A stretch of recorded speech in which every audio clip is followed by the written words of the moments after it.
세상 인류의 그 구원에 있어서 하나님께서는 그 구원의 예정을 언제부터 하셨다고요? 만세 전부터 하신 가운데 예수 그리스도 안에 있는 나와 여러분 또한 그 계획하신 가운데에서 우리가 태어나기 전부터 그 계획이 있었고 그 구원의 약속을 이루어 가시는 분이 누구시라고요? 아버지 하나님이시다.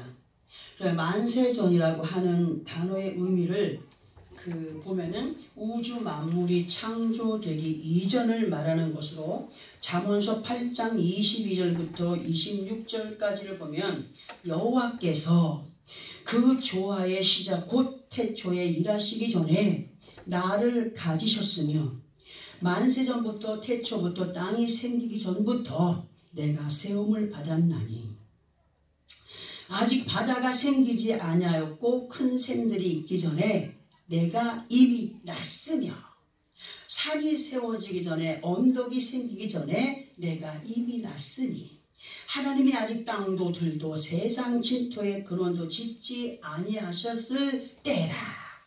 이렇게 말씀을 기록하고 있습니다.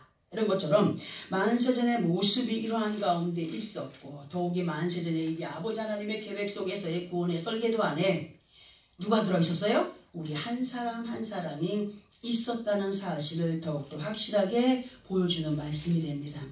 예수 그리스도 안에 있는 우리 모두는 이렇게 아버지 하나님이 예정하신 가운데 예수 그리스도의 이름으로 구원의 반열에 세움을 받았고 그 구원의 반열에 세우시고 그냥 그 자리에 머물러 있는 삶을 살아가라고 한 것이 아니라 믿음인 그 행보를 믿음의 행보 그러니까 영적인 믿음의 행보를 계속 행하여 가기를 원하셔서 무엇으로 우리에게 힘을 주십니까? 말씀으로 인도해 가시는데 베드로전서 1장 3절부터 시작한 말씀 그리고 9절에서 보면은 믿음의 결국 곧 영혼의 구원을 이루기까지 열심을 내어야 된다는 말씀이 기록되어 있습니다. 우리가 모든 범사의 시간 속에서 하나님을 찬양하고 감사하고 믿음을 지켜가야 되는 것은 무엇을 얻기 위함이라? 우리의 영혼이 구원을 얻기 위함으로 그렇게 노력해 가는 것이다 라는 것을 우리는 너무 잘 알고 있죠. 그러니까 예수 그리스도 안에서의 구원은 어떤 이단에서 주장하는 한 번 구원은 영원한 구원이다가 아니 되는 거죠. 아니고 영원한 구원을 이루기까지 힘쓰고 애씀이 누구에게 있어야 돼요? 우리 각자들에게 있어야 되는데 창세기 12장 9절에서 아브라함이 남방으로의 이동을 게을리하지 않고 옮겨갔던 것처럼 예수 그리스도 안에 있는 우리들 또한 예수 그리스도 이름으로 거하게 된 아버지 하나님의 보좌 우편을 향한 남방으로의 이동을 게을리하지 않는 믿음의 부지런함이 있어야 한다. 또 아버지 하나님께서 예수 그리스도 이름으로 베풀어 가시는 그 능력의 사랑을 더욱더 강하고 뜨겁게 생각과 마음에 인같이 새겨주시기 원하셔서 이렇게 듣게 하시고 깨닫게 하시는 말씀 앞에 우리는 더욱더 어떠한 자가 되어야 되냐? 겸손한 자들이 되어야 된다. 우리는 이러한 내용들을 명심하면서 이 시간에 허락하신 말씀을 한번 들어보겠는데요. 이 시간에 허락하신 말씀 중에서 우리 5절을 먼저 합독을 하고 설명을 들어보겠습니다. 본문 5절입니다. 시작. 그의 사랑하는 자를 의지하고 거친 들에서 올라온 여자가 누구인가? 너로 말미암아 내 어머니가 고생한 곳 너를 낳은 자가 애쓴 그곳 사과나무 아래에서 내가 너를 일깨웠노라. 아멘. 자, 예수 그리스도 안에서 삶을 살아가고 있는 믿음의 사람들의 삶의 모습을 보면 육신의 눈으로 보게 되면 다른 일반 예수 그리스도를 모르는 사람들과 똑같이 땅에 거한 그냥 보기에는 평범한 그런 모습들로의 삶으로 보여집니다. 그러나 말씀을 보게 되면은 계시록 12장 12절의 말씀처럼 우리는 비록 이 땅에 거하였지만 영적으로는 하늘과 그 가운데 거한 사람들로 무엇을 이루어가는 삶을 살아가느냐? 산소망, 하늘의 산소망을 이루어가는 삶의 모습의 장소가 판이하게 그들과 구별되어 있음을 우리는 알고 있습니다. 그러므로 예수 그리스도 안에 있는 우리는 세상과 구별된 사람들이며 또 예수 그리스도 안에서의 모습들 중에서도 어떤 사람들이 있다고요? 영의 사람과 육에 거한 사람들이 있어서 어떤 때는 말하는 대화조차 서로 이해되지 않을 때 있지 않습니까? 창세기 11장에 보면은 그 사람들이 바벨을 탑을 지어서 하나님의 나라에까지 임하기를 원하였으나 그 사람들의 모습을 보고 하나님이 어떻게 하셨어요? 언어를 혼잡게 하셨잖아요. 세상 사람들의 언어를 처음에는 언어가 하나였지만 언어를 혼잡게 했어요. 근데 그 중에서도 영의 사람들과 육의 사람들 대화를 나눌 때 보세요. 대화가 통합니까? 절대 안 통합니다. 통하는 것 같지만 이상하게 건너먹어요. 통하지 않아요. 그러니까 어떤 때는 영의 사람과 육에 관한 사람들이 있어 어떤 때는 말하는 대화조차 서로 이해하지 못하는 가운데 설교를 통하여 듣게 하시는 말씀조차 어느 때는 제대로 알아듣지 못하는 사람들이 있다는 겁니다. 이러한 이유는 육에 속한 사람들에게는 영의 소리가 이해되지 않는 누구의 소리예요? 하나님의 소리이기 때문에 그럴 수밖에 없다는 사실 속에 있으나 이 시간 특별히 아버지 하나님의 소리가 사람의 입을 통하여서 들려질 때에 우리는 듣고 깨달아진 가운데 혼탁했던 우리의 영이 살아난 축복의 역사가 있어지기를 예수 그리스도 이름으로 소원합니다. 아멘. 네. 자, 다시 본문 5절로 돌아가서 그의 사랑하는 자를 의지하고 거친 들에서 올라오는 여자가 누구인가 할 때 그 여자는 다른 사람이 아닌 바로 예수 그리스도 안에 있는 믿음의 사람이다.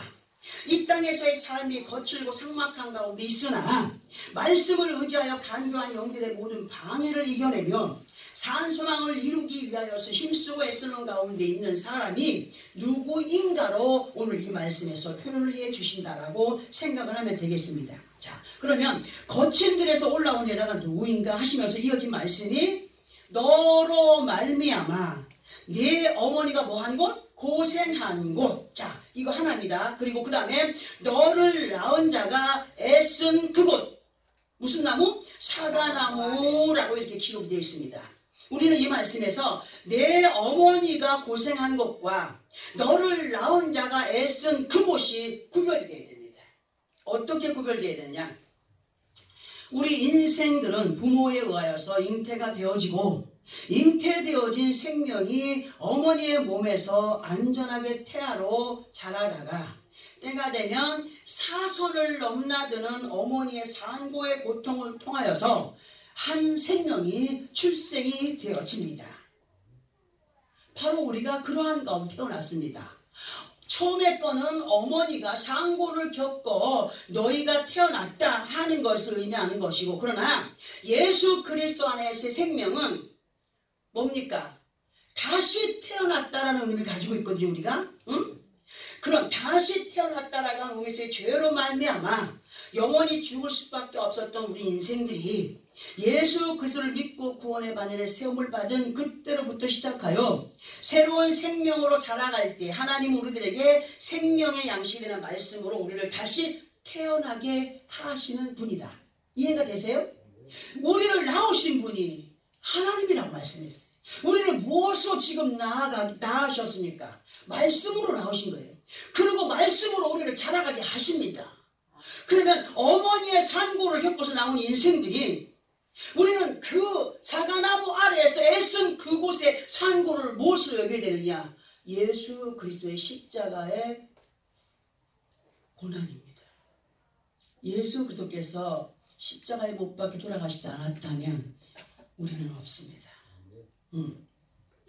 그리고 이 말씀에서 어머니가 고생한 곳, 너를 낳은 자가 애쓴 그곳을 표현해 보자면 모태에서 아이가 출산될 때의 산고와 예수 그리스도를 믿는 믿음 안에서 한 사람의 영혼이 일경을 받고 계속적으로 그 영이 살아있는 자들로 영적인 산고가 없이는 믿음의 사람이 될 수가 없다는 것.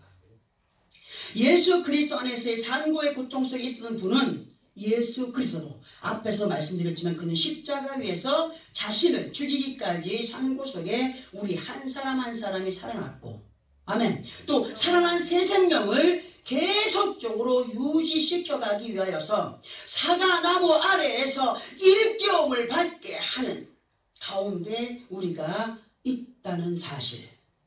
그러면 본문에서 언급되어진 사과나무는 무엇을 말씀하시는가를 보아야 되는데, 창세기 2장에서 보면 에덴 동산 중앙에 주셨던 나무가 있었죠.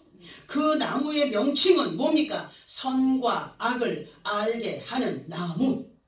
하나님께서 에덴에 사람을 지으시고 하나님의 형상대로 사람을 지으시고 그 아담에게 뭐라고 했습니까? 다른 것들은 다 임의로 네가 먹을 수 있으나 선악을 알게 하는 나무의 열매는 절대로 먹지 마라.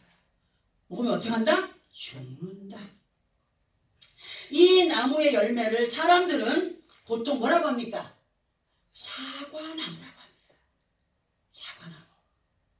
하나님께서 동산 중앙에 있는 선과 악을 알게 하는 나무의 열매를 사람의 임의로 먹지 못하게 하셨다고 했죠. 사람에게 임의로 선과 악을 알게 하는 나무의 열매를 함부로 먹지 말라고 하신 의미를 보면은 이것이 어떤 의미를 갖고 있느냐. 선과 악을 알게 하시는 나무는 생명나무입니다. 생명나무로 하나님의 법입니다. 법. 하나님의 법 안에는 선과 악이 있고 이 선을 행했을 때와 악을 행했을 때 결과가 뭘로 표현되냐? 과실의 열매로 표현되는 겁니다. 곧 이 생명나무의 그 모든 것을 하나님의 법으로 의미를 갖는다면 그 열매는 선과 악에 대한 결과의 것으로 판결입니다. 판결. 그런데 사람들 너무도 빠르게 선과 악의 열매를 따먹어요. 뭐 한다는 거예요? 얼마나 쉽게 평가를 하고 얼마나 쉽게 하고 있으니까. 그죠? 사람을 입술로 그냥 혀로 그냥 죽이기도 하고 살리기도 하고 죄를 줬다가도 뺏기도 하고. 사람들은 너무도 빠르게 선과 악의 열매를 따먹으면서 평가하고 판단하고 행할 때가 정말 많아요. 저도 예외일 수가 없더라고요. 근데 하나님은 하나님의 법에 대해서 사람이 함부로 평가하는 것을 용서하시는 분이라고요? 절대로 용서하지 않으십니다. 우리의 생명은 나를 말씀으로 살아가게 하시는 아버지 하나님의 사랑으로 이러한 모습들을 그림으로 그려본다면 사과나무 아래에서 무럭무럭 믿음을 키워가고 있는 우리들의 모습이 되어야 된다. 더 깊이 들어가서 사과나무에 대한 의미를 보면은 제가 여기서 기도하며 느낀 것이면 우리 하나님의 역사는 동서남북 오만 때만데 다 예수 그리스도 이름으로 구원받는 백성들이 생겨지기를 원하셔요. 그게 뭡니까? 십자가예요. 십자가.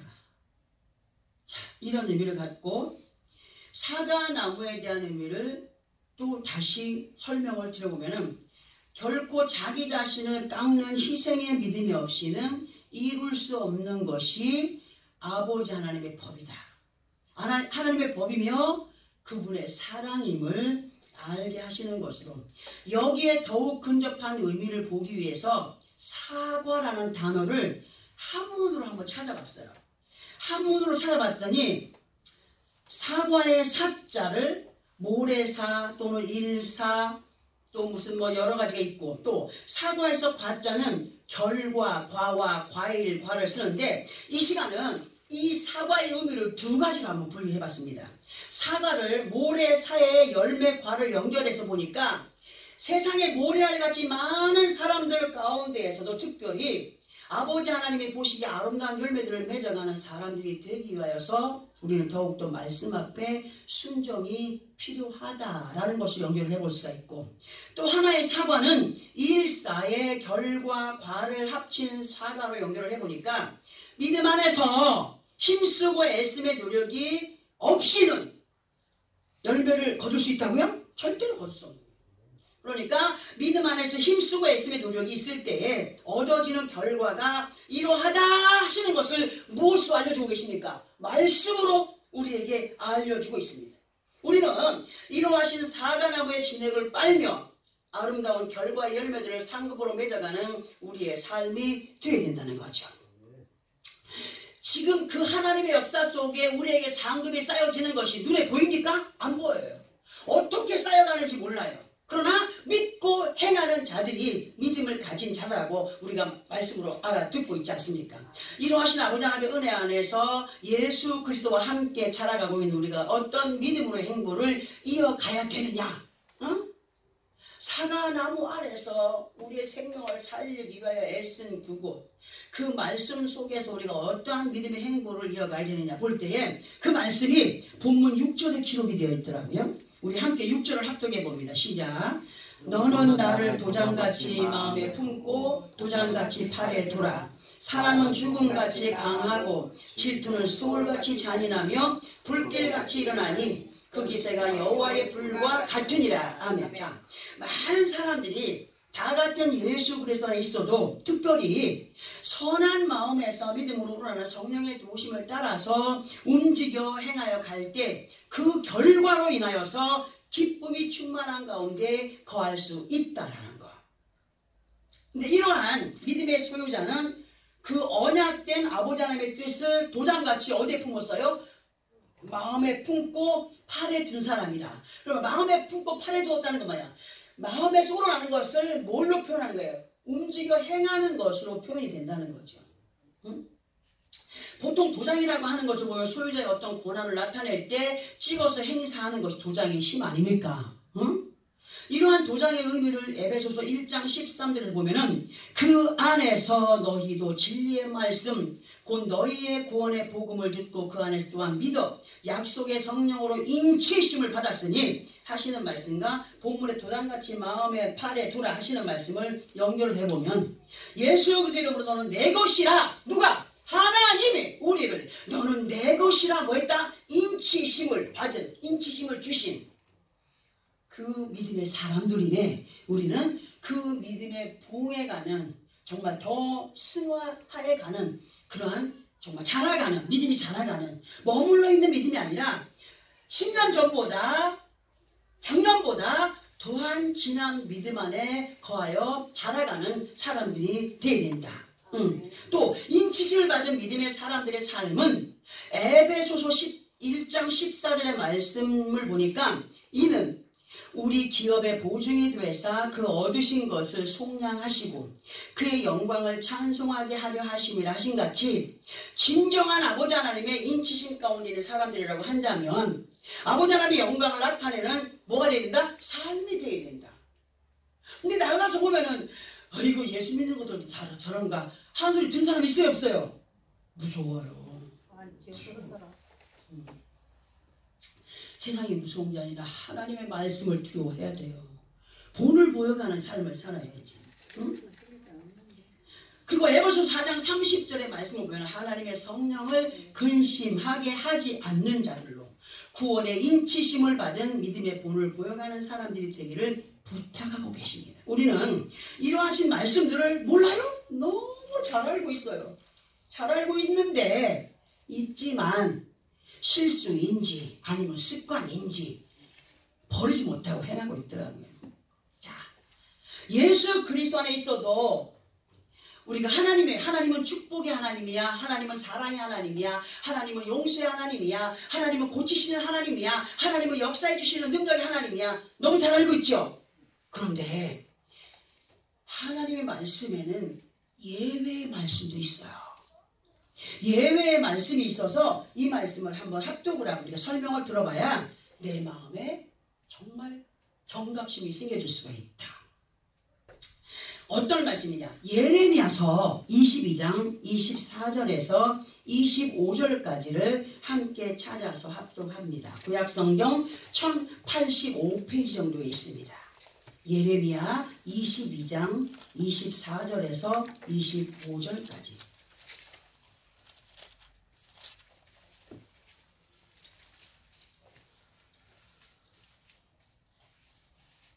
찾았으면 우리 함께 합독해 볼까요?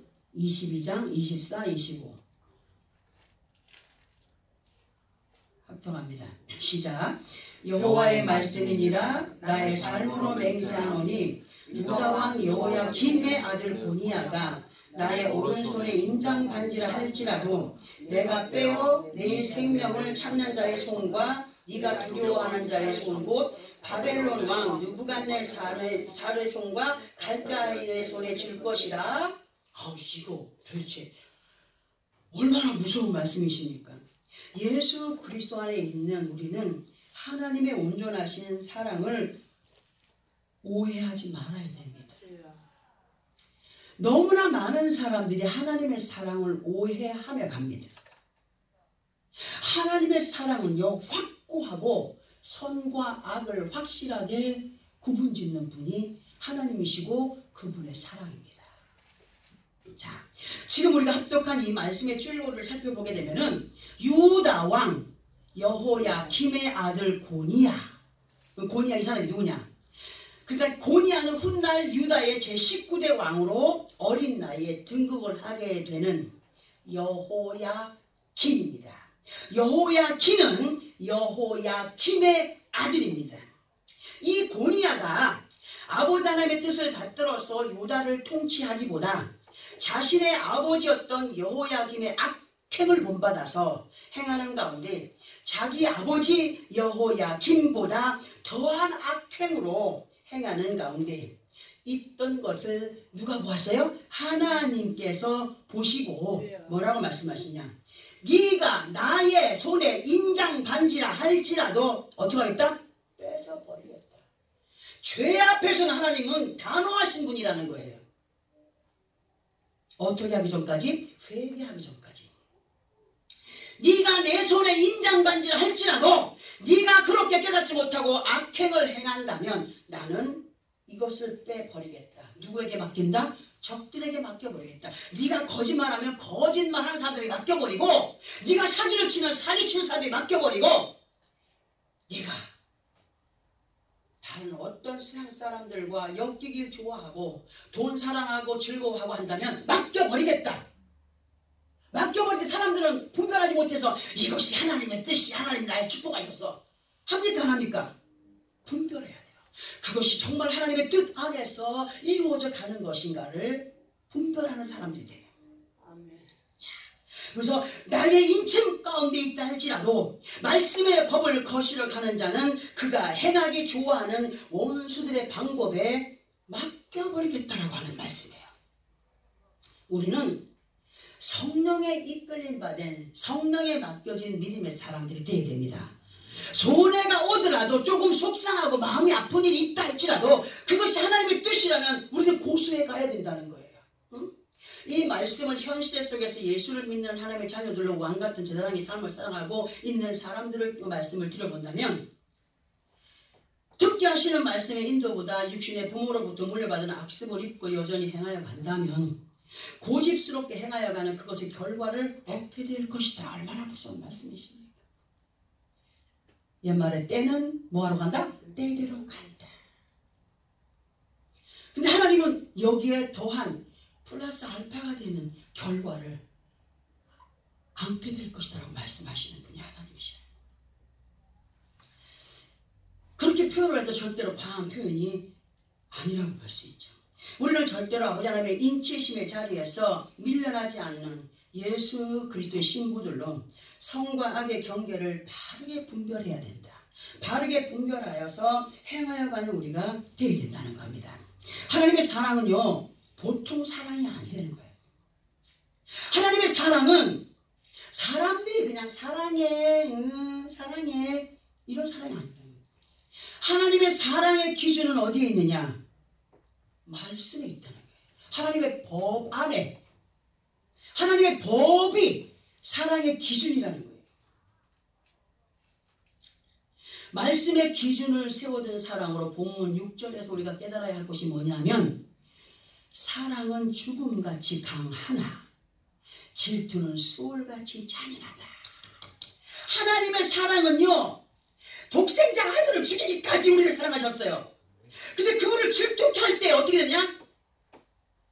어두운 수월이 기다리고 있다는 거예요. 하나님을 질투케 하는 자에게는 그 질투가 얼마나 무서운지 잔인하게 여겨질 정도라는 거예요. 응?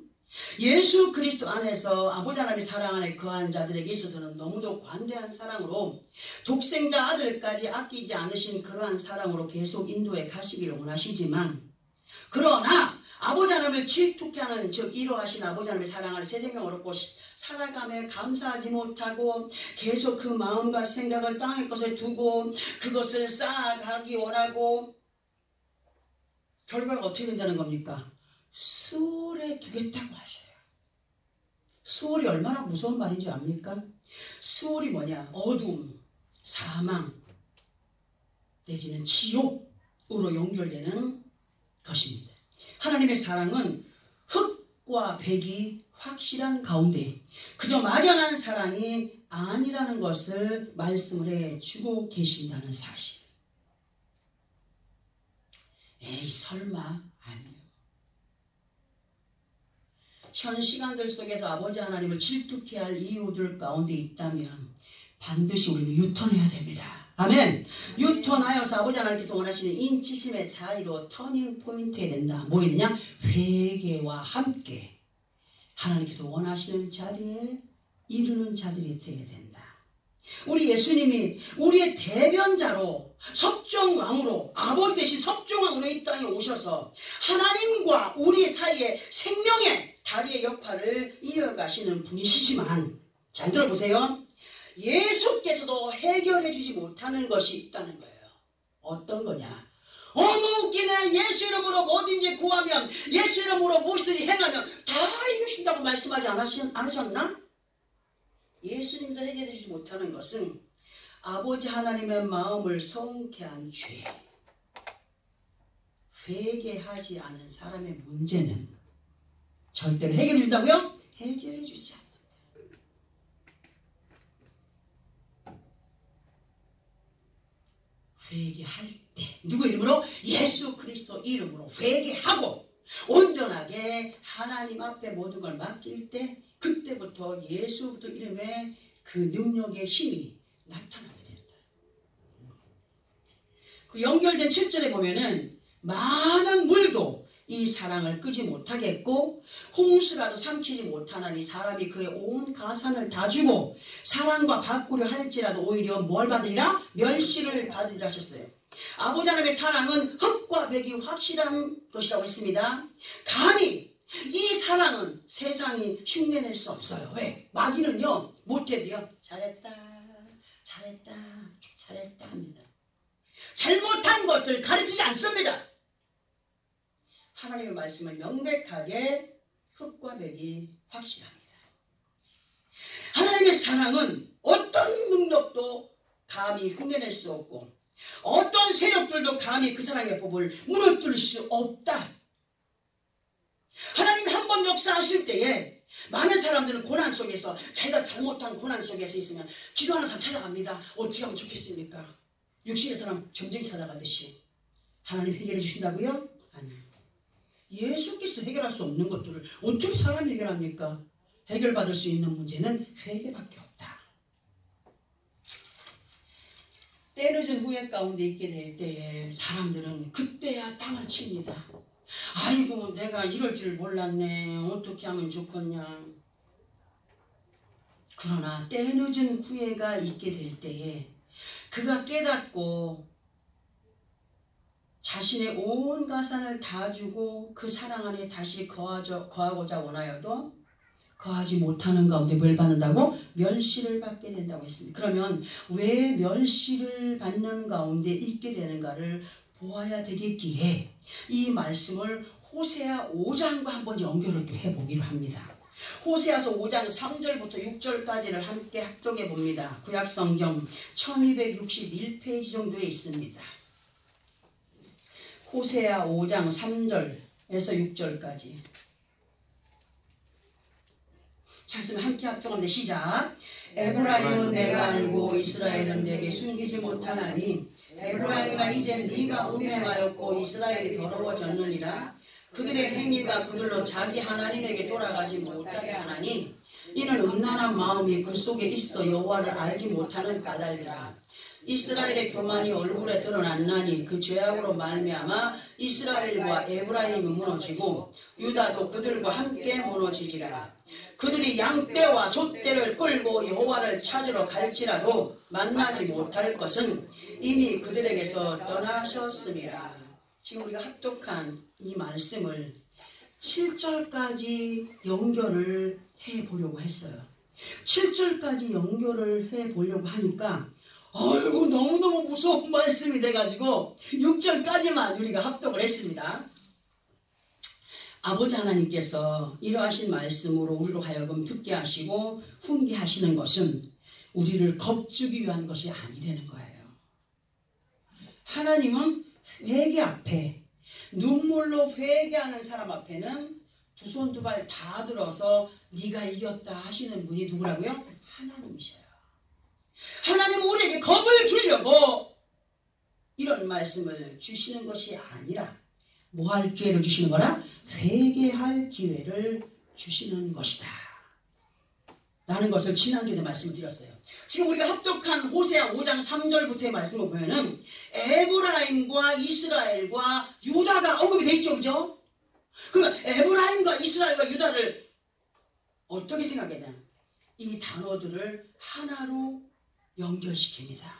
자, 에브라임은 이중풍작을 누려갈 예수 그리스도 안에 있는 사람들로 영혼이 잘됨 같이 땅에서의 범사 또한 아름다운 열매를 이루어갈 하나님의 자녀들입니다. 에브라임을 생각합니다. 그리고 이러한 믿음의 소유자들은 아버지 하나님께서 인정하시는 이스라엘이 되어야 된다. 왜? 요셉의 이름을 다시는 요셉이라 하지 아니하고 이스라엘이라 하리라고 말씀했잖아요. 이스라엘은 그러면 어떤 열매를 맺어가야 되냐? 이 땅에서도 열매 풍성한 삶을 살아야 되고 산소망도 이루어가는 이중풍작을 누려가는 에브라임이 되어야 된다는 거예요. 연결되죠. 자, 그러면 이렇게 이스라엘들로 하나님이 인정하신 가운데 있다면 아버지 하나님 앞에 감사의 조건, 찬양할 이유들을 갖고 살아가는 뭐가 되어야 된다? 유다가 되어야 된다. 그러니까 에브라임과 이스라엘과 유다가 다른 말이라고요? 아니에요. 하나님을 사랑하는 자녀들이라고 한다면 범사에 감사함으로 영을 날린 같이 모든 것들을 다 이루어갈 수 있는 에브라임이 되어야 되고, 이 에브라임의 삶 속에서 우리는 하나님을 찬양할 조건, 감사할 조건, 기뻐할 조건들을 가지고 나가는 유다가 되어야 된다. 그런데 에브라임이 뭐 했다고요? 이 말씀에서 음행을 했다는 거예요. 음행하였다고 하셨어요. 이 말씀에서 음행은 남녀 간의 어떤 불미스러운 관계를 말씀하시는 것이 아니에요. 예수 그리스도 안에서도 남녀 간의 어떤 불미스러운 일이 있어도 안 되겠지만 하나님께서 오늘 우리에게 말씀하시는 이 음행의 이 의미는 예수 그리스도 이름으로 사랑하시는 아버지 하나님보다 땅에 속한 것들에 대한 집착을 가지고 있는, 땅의 것들을 더 사랑하고 나아가는, 이거 아니면 나 죽어, 예수 그리스도 아니면 나 죽어가 아니라 아이고 내가 이거 없으면 어떻게 인정을 받고 산다냐, 나 이거 없으면 죽어버려.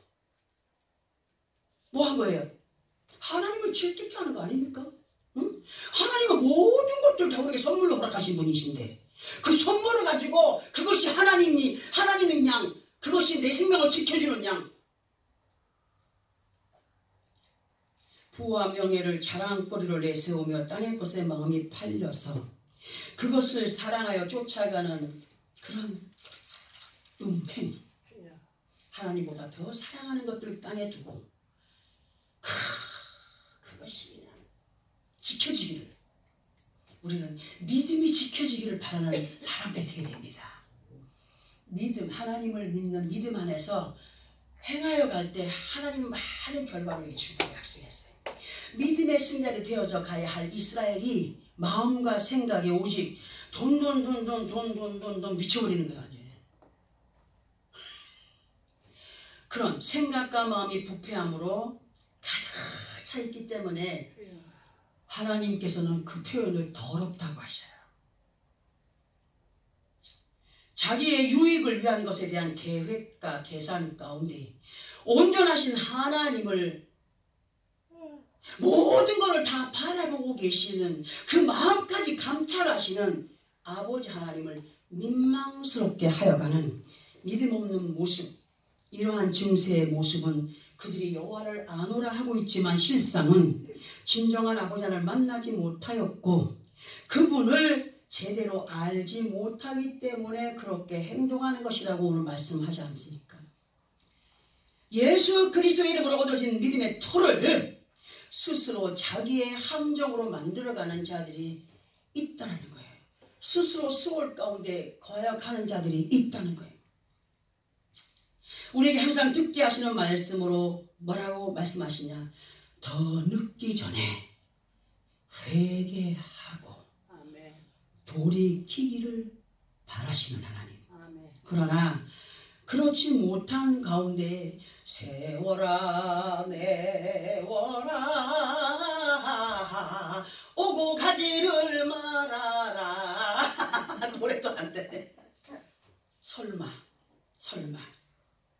그러다가 훗날 그때가 언제가 될지는 모르지만 또는 그때 안에 들어와 있는 사람도 있겠지만 그래도 회개하지 못하고 계속 자신의 완고한 고집과 자만을 버리지 못하고 교만한 가운데 있게 되면 때늦은 후회로 많은 것을 이고지고 나 처음 사랑 회복하기 원합니다. 나 은혜 안에 살기 원합니다. 내가 고침받기 원합니다. 내가 기쁨이 충만하기 원합니다. 하지만 몸부림을 쳐도 소용이 있다고요? 소용이 없대요. 그 이유는 하나님께서 이미 그를 뭐했다? 떠났다. 멀어졌다. 말씀하시거든요. 호세아 5장 6절에 기록을 하고 있지 않습니까? 사람의 말이 아니라. 그러면 예수 그리스도 안에 있는 우리가 온전한 에브라임으로 이스라엘로 유다로 아버지 하나님의 은혜 가운데 계속 거역하기를 바란다면 어떻게 해야 되느냐? 하나님이 인정하시는 이스라엘로 하나님이 약속하신 모든 귀한 것들을 누려가는 에브라임으로 하나님을 찬양할 감사할 그 조건들을 가지고 나아가는 사람들이 되기 위하여서는 어떤 믿음의 삶을 살아가야 되느냐? 우리는 반드시 이곳으로 돌아가야 된다. 그러면 이곳이 어디냐? 본문 5절에서 말씀하시는 사과나무 아래로 돌아가야 됩니다. 아멘! 사과나무, 봄나무에 붙어있는 가지가 되어야 된다는 거예요. 말씀의 법에 붙어있는 가지들이 되어야 된다. 그 봄나무에 붙어있는 가지로서의 삶을 살아갈 때에 그 진액을 생명의 말씀의 진액을 거부하지 않는 자들로의 삶을 살아가는 믿음의 사람들이 되기를 바란다는 겁니다. 우리가 살아가는 믿음 안에서의 중심에는 항상 성과 악을 알게 하시는 나무, 아버지 하나님의 말씀이 기본적으로 깔려 있어야 된다는 거예요. 양심이 화인 맞은 자들은 이 기본이 깔려 있다고요? 없다는 거죠. 온 인류의 생사 화복의 길이 아버지 하나님의 말씀에서 시작이 되고 그것을 이룸과 이루지 못함의 책임을 사람들에게 맡겨주셨어요. 얼마나 쉽게 말씀을 하셨고 얼마나 쉽게 이루게 하셨느냐. 그런데 그 쉬운 것들을 사람의 악이 거부하는 거예요. 예수를 믿어라. 예수를 믿느냐? 믿음을 가지고 행해라. 누구 이름으로? 예수 이름으로. 상소망을 이루어가는 그날까지 그 책임을 맡겨주셨어요. 근데 그 책임들을 다 기피하는 거예요. 하시겠지. 누가? 하나님이 해주시겠지. 하나님이 하시겠지. 우리는 이러한 착각을 버리며 살아가는 사람들이 되어야 됩니다. 우리 모두는 아버지 하나님의 언약으로 오신 예수도 함께 이 귀하고 아름다운 약속을 에덴 동산의 중앙에 두고 곧 예수를 믿는 믿음, 그때는 육신적인 에덴 동산이었지만 예수 그리스도를 영접한 우리가 에덴입니다. 왜? 그분으로 인하여 누려가는 기쁨이 우리 안에 있어야 됩니다. 에덴입니다. 에덴 동산 중앙에 마음 중심에 하나님의 법을 기본으로 깔아놓고 있어야 된다는 거예요. 예수를 믿는 믿음 안에서의 기쁨과 즐거움으로 아버지 하나님 앞에 선이 모시며 악이 무엇인가를 말씀으로 들고 알게 하실 때에 이 말씀은 다른 사람이 아닌 나에게 하시는 말씀으로 반드시 뭐해라? 지켜 행하여 가기를 노력해야 된다. 지켜 행하여 가기를 노력해야 된다. 아멘. 다른 곳에는 노력을 많이 하면서 지켜 행하여 가기를 노력하지 않을 때가 많거든. 예수 우리 생명을 출산의 고통으로 두시고 거기서부터 우리의 생명을 새롭게 시작하게 하신 분, 우리는 그분의 이름과 약속의 말씀으로 일깨움을 받으며 하늘의 산 소망을 이루어가는 우리가 되기를 원하여서 힘쓰고 애써야 됩니다. 더 노력해야 됩니다. 나를 깎는, 내 고집을 깎는, 내 교만을 깎는, 무너뜨리는